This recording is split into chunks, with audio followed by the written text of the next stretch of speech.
Curiosity has always been my silent executioner. For years, as a night shift software engineer, I found solace in the flickering blue light of my monitors while the rest of the world slept. But the surface web, it became boring, a sanitized playground for the masses. I wanted the basement of the internet, the places where the light doesn't reach. It started with a simple unknown link found on a dying forum. No description, just a name that felt like a cold blade against my skin. The red mirror. I remember the exact second the page loaded. It wasn't flashy. It was a stark, brutal, black screen with a single blood-red medieval font. There were no ads, no trackers, just a marketplace for things that shouldn't exist. My eyes scanned the listings until they froze on one. The Misdelivered mystery box. The price was astronomical, but the description, that was what trapped me. It said, "We didn't send it to you, but we know. You'll take it. Open the door to your own reflection." My rational mind screamed at me to Alt F4, to pull the plug, to run into the street and scream. But my hand moved not on its own. I clicked. Order. I watched the Bitcoin transaction confirm in the darkness of my room. The green text reflected in my wide, bloodshot eyes. I didn't know it then, but I hadn't just bought a box. I had sold my silence. 3 days of agonizing silence followed. Every creak of my floorboards felt like a gunshot. I couldn't sleep. Every time I closed my eyes, I saw that red font burned into my retinas. Then, it happened. Exactly at 3:17 a.m., a single, heavy knock. Gi.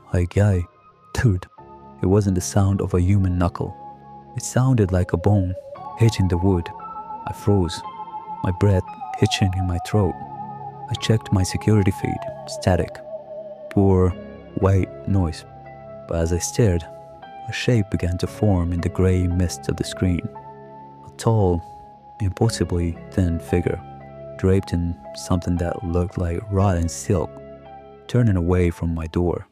I'm vanishing into the unlit hallway. I waited an hour, maybe two. Time loses meaning when you're terrified. Finally, I opened the door. The hallway was ice cold. It smelled faintly of ozone and ancient, wet earth. Sitting there was a wooden box, bound in rusted iron bands. No shipping label, no stamps, just a small, handwritten note pinned to the top with a rusted nail. It said, "We found you." My heart wasn't beating. It was slamming against my ribs like a trapped bird. I dragged the box inside. It was heavy, too heavy, and it was vibrating. A low, subsonic hum that I felt in my teeth. I stood over it with a hammer in my hand, staring at the rusted nails, wondering if I was about to let the devil into my living room. The wood groaned as I pried the lid open. I expected drugs, or maybe something macabre. But inside, nestled in deep, black velvet, was an antique tablet. Its screen was cracked, but as I touched it, it hummed to life. A live stream started. The quality was grainy, night vision green. I felt a wave of nausea hit me as I recognized the background. It was my living room. I was looking at the back of my own head, sitting on the floor, in front of the box. I waved my hand. Slowly, the figure on the screen waved back. But then, I saw it in the corner of the video feed, in the deepest shadow behind my couch. Something moved. A pair of eyes, glowing like dying embers, slowly rose from the floor.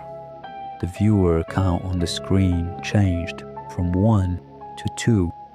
I didn't turn around. I couldn't. I watched the screen as the figure on the video stood up.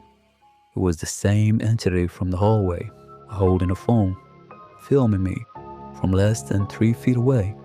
I could hear his breathing now, not through the tablet, but right behind my ear. A wet, rattling sound, like a throat full of broken glass.